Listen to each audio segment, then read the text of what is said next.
Hey, what is up, everyone? Welcome back to the Mo Money, Mo Problems podcast, the podcast that's dedicated to the trials, triumphs, and insights of green industry business owners. I'm your host, Matt Foreman, and today with us we have Steve Kearns of SK Services. Steve, welcome to the podcast, my man. Hey, Matt. Thanks for having me, brother. You got it. You got it. Cool. So, real quickly, tell us a little bit about SK Services. What do you guys do? Where do you do it at?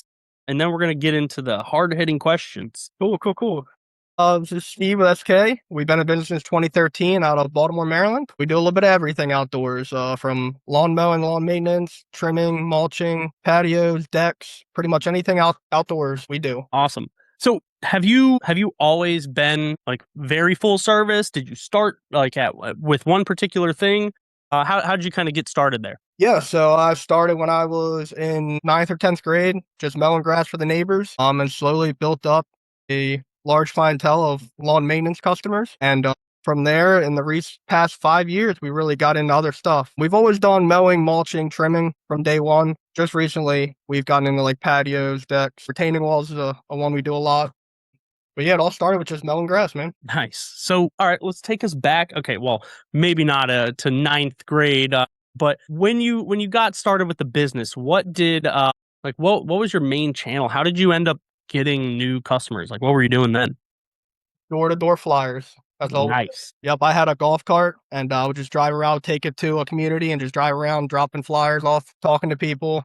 Just getting out in the community and doing my thing. Cool. Was that were you just like a one man operations then, or did you kind of have some buddies doing it with you? Yeah. I did a lot by myself in the beginning, but after like year 1 or 2, I got a helper, and it was usually just 1 or 2 guys with me. Cool. So what all ultimately like brought you to really this industry? Like, why did you decide to like lean all into it? Not just like as a kind of like a summer job as a ninth grader, but like actually like commit. Like, hey, this is where I want to spend all my time. I guess the freedom and the money. I was actually Two great things. yeah, right. I was actually going to be a police officer. That's what I wanted to do. But I love sports. I'm a big sports guy. I love being outside.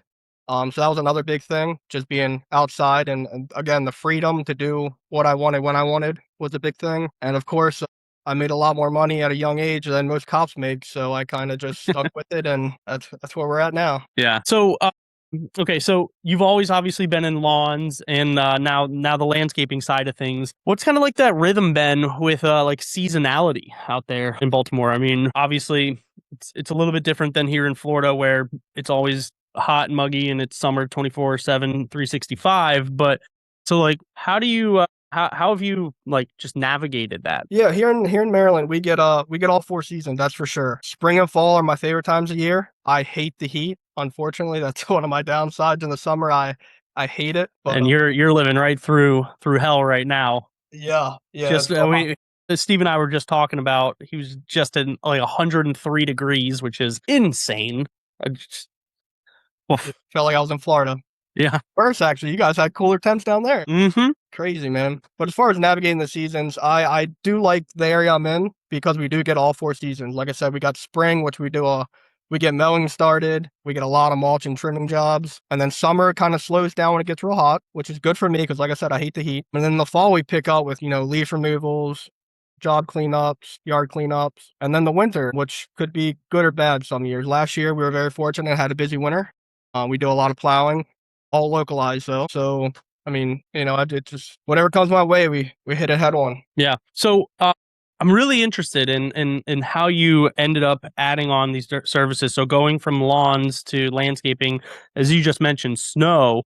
Did you do all like? Did you start adding on those all at once, or was there a reason that, let's say, snow? Like, did you add that on as you added on landscaping, or was that more of a just kind of like a security throughout the winter? So I started the business in 2013. I didn't do snow in 2013 or 2014. We really just did primarily mowing and mulching. 2015, we had a major blizzard here. Dropped 2 foot on us 1 week, had a week off, dropped another 2 foot on us. I got a plow and salt spreader right before that storm. Made a ton of money those 2 weeks. and now I got to plow on every vehicle we have. Yeah. Obviously, it's going to be a little bit different than nowadays for you, but what did you do during 2013 and 2014 to survive the winter since you weren't offering any kind of like winter services? Yeah, so I didn't have any full-time employees in 2013. Okay. So one man show 2013. 2014, I had a helper for all the spring, summer, fall, and then he went off to college. So I didn't have to worry about keeping an employee busy over the winter.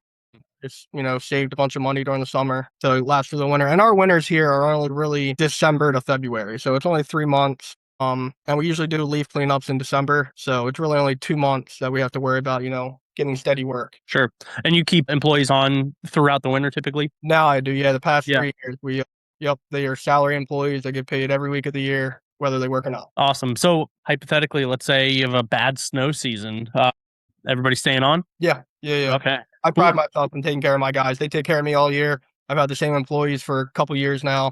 And that's a big thing for me. I take care of my guys. They take care of me. Great. How do you so what do you do to navigate that? Do you like start preparing? I mean, right now it's obviously July. Like, do you start like financially preparing for that now just in case? Or is it just like, hey, we'll bite the bullet no matter what happens? Like what's your strategy on that? Because I just know so many business owners in the space that it's surprising to me how shocking it is to them that hey, winter's rolling around and we're gonna be slow again. And they weren't prepared for that. So like when, if at all, do you start preparing for that winter just in case it is slow? So yeah, we're always prepared. We have a line of credit that we can use if we need to, but recent years, we've been very fortunate to be busy over the winter. We built 4 retaining walls, large retaining walls over this past winter, and we had a good snow year. So, I mean, we were set. The year before that, we built 2 walls and a little patio in the winter Mhm. because our winters are hit or miss. They're either cold and snowy or they're, dry and mild temps. I mean,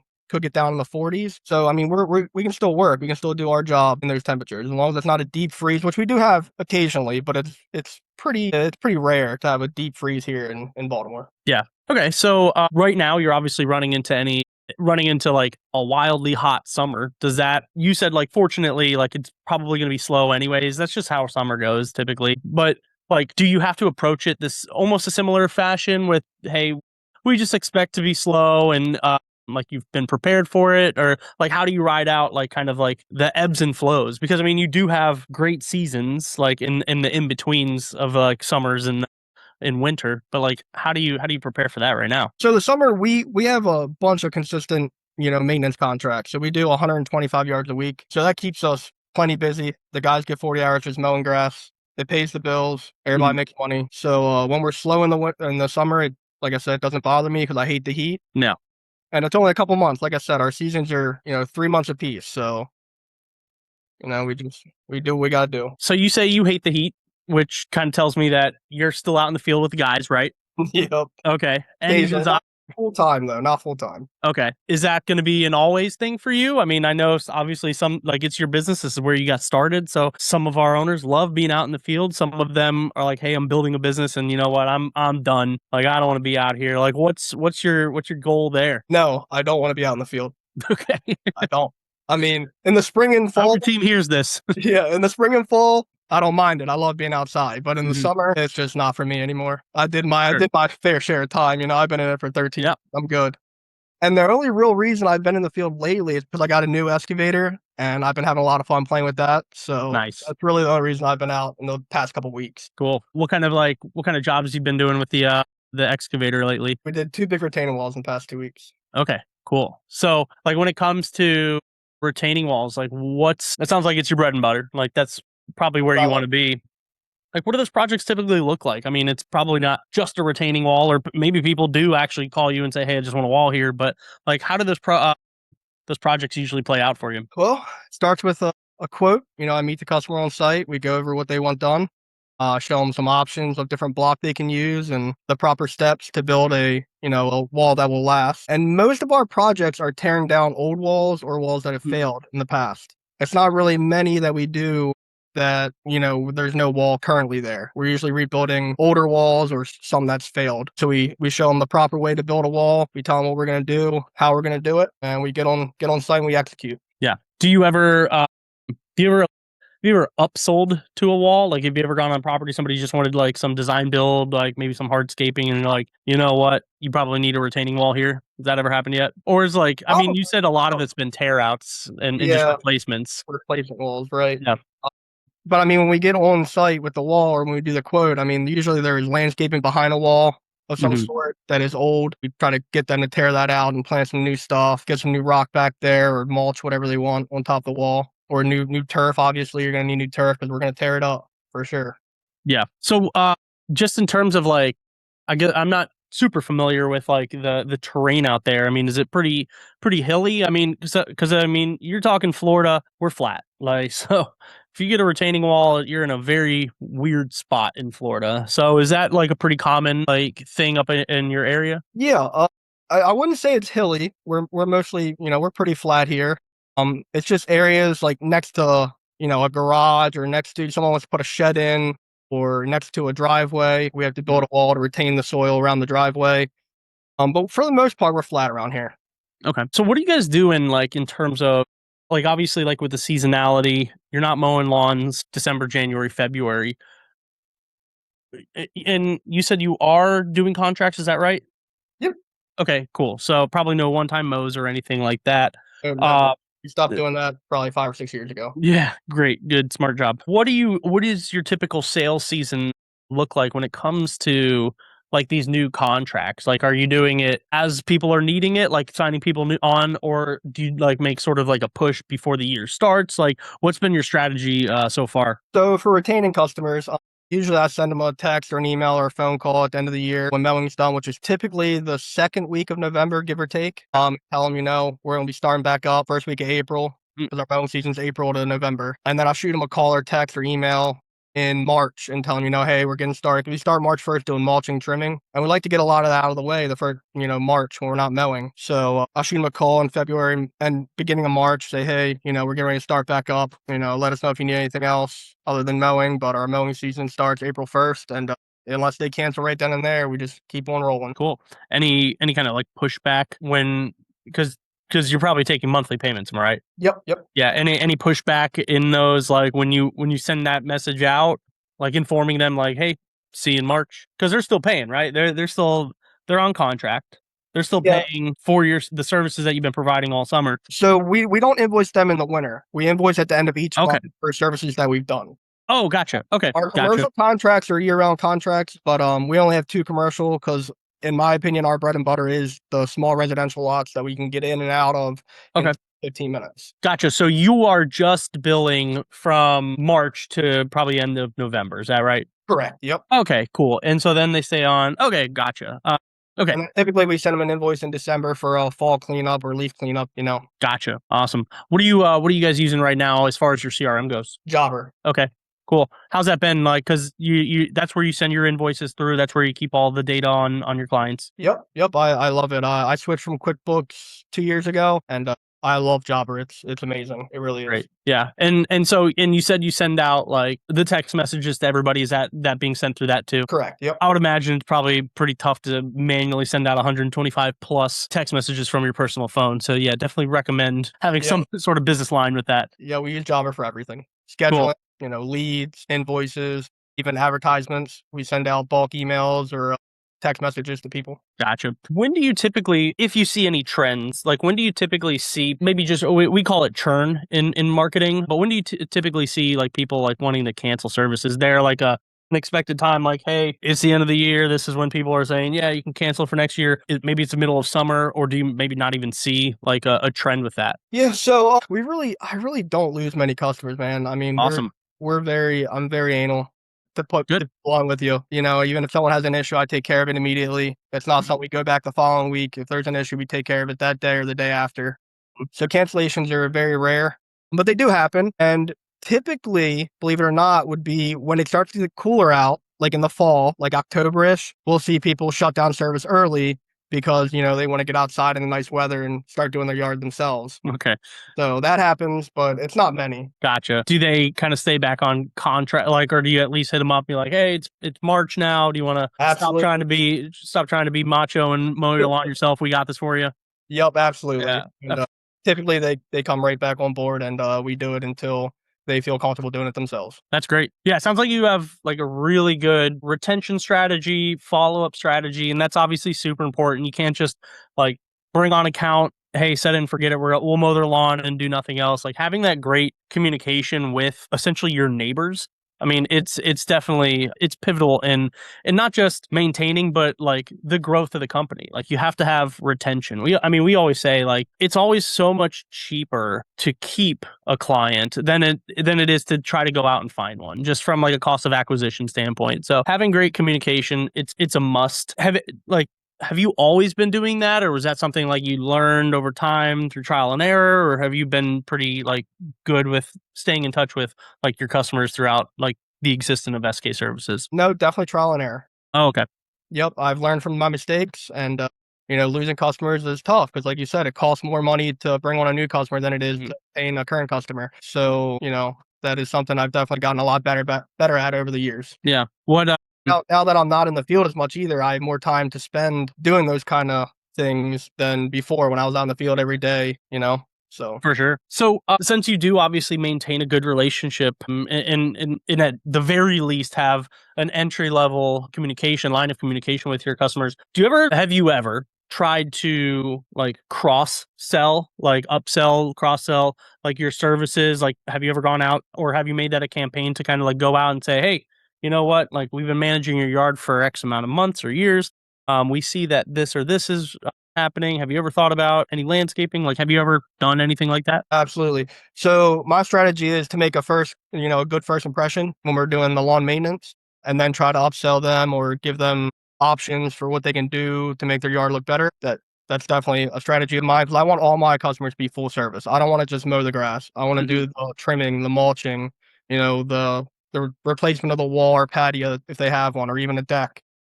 I want my customers to do everything with me. That anything outside is I want them to use me for that. So For ab sure. What are you doing right now to just educate your the clients on the fact that you're not just a lawn maintenance company? I mean, you're in a good space with your name because I see a lot of like companies that yes they offer landscaping services, but they like it'll be like ABC Lawn Care, like whatever, and they'll be like, oh, we also do landscaping, and so they kind of get like negatively impacted by the on the nose about the lawn thing. So like how do you keep them up to date on that? Do you like you put a yard sign out? Do you talk to the customer? Do you let them know? Do you run any promotions throughout the year that say, hey, like now's the time that we're doing, I don't know if you do mulching or anything like that, but like how do you educate your customers so that they don't even bother looking for another landscaper? We use the job or email campaigns or the texting campaigns. We use specials, 15% off mulching or something like that, and we'll list our services on that email just so they know, that we do pretty much everything outside. Great. Yeah, you're in such a great position because yeah, I mean, the lower ticket item like a lawn care service, it's just the end. Like why would they go and look for anybody else when they already have a full service provider quite literally in their backyard? Mhm. So, yeah, that's great. Love the strategy. So, do you like what are you doing in terms of like marketing right now like outbound? Like obviously I know we're doing like a digital marketing campaign, but like are you or have you ever run like an aggressive, maybe not aggressive, but like an outbound like landscaping services campaign? I know you said like mulching and everything, but have you ever done anything that was like, hey, you know what, like retaining walls, we want to build some backyard patios, stuff like that? Other than the job or email campaigns, not really. Nothing on Facebook, nothing on Google, other than working with, lawn and land marketing with you guys. Nothing other than just basic jobber stuff. Sure. What's been your history though with that? Like, have any like desire or want to, or like, are things good? Like, are you at capacity, or have you just like not wanted to pull that lever yet? Yeah, I feel like we're in a good spot. We're kind of cruising along. We're busy. The guys are getting 40 to 50 hours a week. I'm staying Fantastic. busy. So, I mean, I just don't see the need to do it yet. If we were to grow and add another crew on, we have to. Definitely have to. But, I mean, like, I just had a baby boy, so I just spent a lot of time with him. And I just feel like we're in a good place right now. We're just cruising. Awesome. And congrats on the baby boy. I know we've talked about it before. Yeah. Thank you, man. Thank you. Cool. So getting to the crew, what are you doing right now? Obviously, like you're retaining your crew, which is like oftentimes one of the biggest struggles for those in the lawn and landscaping space. What are you doing right now to, if you need to hire? Like, do you have anything in place? Do you have any like strategies that you've like used that you're like, yes, I know this is how I'm going to get my next like rock star employee? No, a lot of trial and error for that one for Mm, sure. I was fortunate enough to find two good guys that have been with me for the past 3 years. I actually poached them from another big company around here. I just great. went to them, told them I'd pay them more and treat them better, and they started that day, and we've been together ever since. I love it. We do have a lot of good employee benefits. We do a profit sharing bonus system every month. They're all on salary, so even if they're not working, they're getting paid. I treat them like I would like to be treated if I was an employee. That's for sure. Yeah, incredible. And that's oftentimes like I hear like, oh, it's so hard to retain employees. Like it's kind of not if you just treat them like you appreciate them. Like more often times than not, they're going to stick around with you. You invest in them, they're going to invest their time in you. It sometimes it is that simple, and it sounds like obviously like you figured that out, and so I love that. Now, have you ever like had an emergency situation like, oh crap, like somebody left, I got to do something right now? Like have you ever run into like an actual employment issue that kind of bottlenecked you as a company? Yeah, I wouldn't say bottleneck because I would fill their spot, take care of it, but it definitely slows our momentum down. Instead of running two crews, a landscape crew and a mow crew, we're down to just doing a mow crew. 'Cause that's our bread and butter. Our lawn maintenance, keeping them customers happy. In turn, gives us more sales for other work that they'd have for us. And I mean, it pays the bills, it pays everybody. So our priority is taking care of our lawn customers, and then all the extra work comes after that. Cool. Yep. I love it. Okay, so like obviously right now you said like, hey, you're coasting, but you're growing, right? Like you're Absolutely, growing. absolutely. So there will come a time when I hope where when you'll need to hire. Where's that next hire going to come from? Like if you had to like, I got to hire somebody right now, where are you going? Well, I know we talked about it a little bit, but it's been a dream of mine and also my dad's to hire my dad on, because he just recently sold his business last year, and he is going to be done with them in October.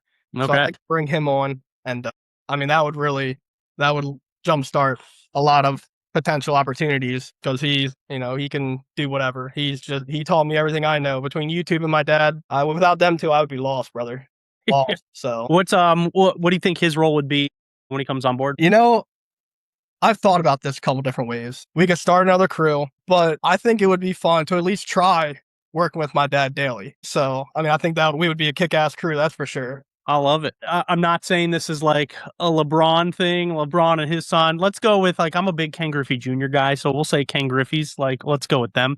Heck yeah. So yeah, that's awesome. That would be really cool. So you said like he taught you, obviously, he taught you everything. Are you speaking specifically just about life in general, or like has he spent time in the green industry? No, he owned a fire protection company, so Okay. much in the green industry, but he's the one that got me into the green industry. I mean, he let me use his mower when I was a kid to start, cranking out some jobs, all the neighbors.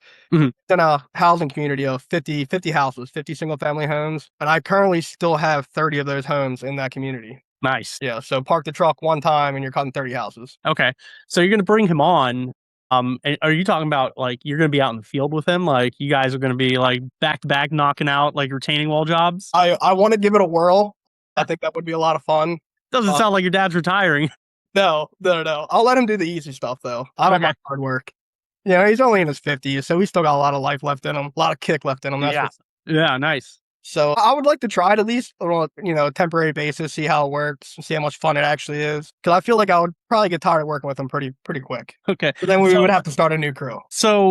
he worked in you said fireproofing, was that it? Fire protection, yeah, like fire. Fi- okay. So He knows a maybe lot of people though. That's he's been in the contracting game for a long time. So yeah, so he's going to go from like a service area business to a service area business. What do you think he's going to ultimately like? Are you going to like leverage his experience in that, or are we just talking like technician, like get out in the field? I don't know. I'm definitely gonna leverage the people he knows. Okay. It's all about who you know nowadays. So Oh yeah, for sure. Cool. So all right, you're not a cop. Why'd you end up going this route? Was it the money? yeah, yeah, If and, if and really, it was the money. And I mean, more than the money though is the freedom. Make your own hours, not be on shift work, more time with the family. So I think that was the major part of it. when did you notice you actually got time back? Because I'm assuming it probably wasn't an overnight thing. I'm sure you probably, like a lot of entrepreneurs, started a business so I can set my own hours. Great, now I'm working 80 hours. Yeah, yeah. I've never went down that road. Nice. Yeah, I've never been that far into it. My mom told me something one time. What was it? It's work to live, not live to work, Mm-hmm. and that kind of hit home. So that's my motto. Cool. All right. So when you're not doing this, like, what are you doing? For some context, you and I are friends on Facebook, and I see you're like scuba diving in your like cover photo. So obviously, professional scuba diver. We have been scuba diving a couple times, couple different countries. We're big travelers. We've been to over 30 countries. Man, let's go. Yeah, yeah. We love to travel. I love sports. I mean, as you can see, Yep. big Ravens fan.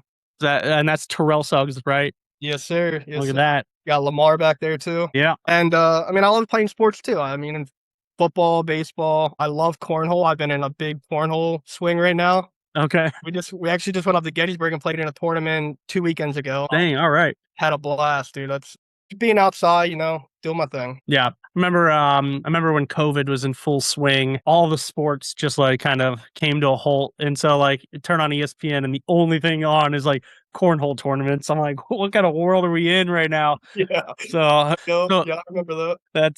that's great. So, new baby, how's that affected traveling? It has. We haven't Yeah. traveled in he's 8 months old. We haven't traveled in 9 months. So we do have 3 trips booked already though. Cool. So the first one will be in October, which will be his first birthday actually. We're gonna go on a cruise. And then we have another cruise planned for March. And then we're going to Japan in September. Man, bringing the baby. Yeah. Yep. That's awesome. Fantastic. Good for you, man. So you're traveling, the business doesn't stop, right? Nope. Nope. Okay. So Like, like how do you keep tabs on that? Or do you just like, you know what, I'll worry about it when I get back? well, there's really not much to keep tabs on. I mean, Jobber takes care of everything for me. I set the schedule, I build the schedule. The guys have, like I said, been with me for a couple years now, so they know what they need to do. And I just leave, I come back, and really, it's on autopilot when I'm away. I love it. I mean, gosh, I don't want to sound cliche, but that's the American dream, right? Like you Yeah, build out like, and it's not like you're a lazy marketer just sitting behind a computer all day, like this guy. You're actually like you built like a blue collar business, like salt of the earth, like American dream right there. And now you're like traveling, enjoying it with your whole family now. Like, how cool is that? So, like, sometimes, it's funny because people ask me all the time, is like, okay, Matt, why did you decide to get into marketing for landscapers? Like, that's so weird. Like, I feel like a lot of people don't understand or appreciate like the business that is like a lawn care and landscaping business. They're like legit, like very like profitable and useful businesses. And so like you're just a great testament to that. It's like, yeah, you built this. Yes, sure, you started in ninth grade, at least a hope and a dream, but like it actually turned into something and now you're doing it. So and it doesn't consume your life. I think that's probably the most important thing to what your mom said. So, yeah, I mean, dude, you're crushing it. I love to watch it, and I'm grateful that one, you got to share this with me, but two, that like I kind of get to be a very minuscule part in that journey. So, very grateful. So, thanks again for sharing all that, man. absolutely, man. Absolutely. You guys have been a big help too. You guys Cool. have a very important job. I appreciate that. I do appreciate that.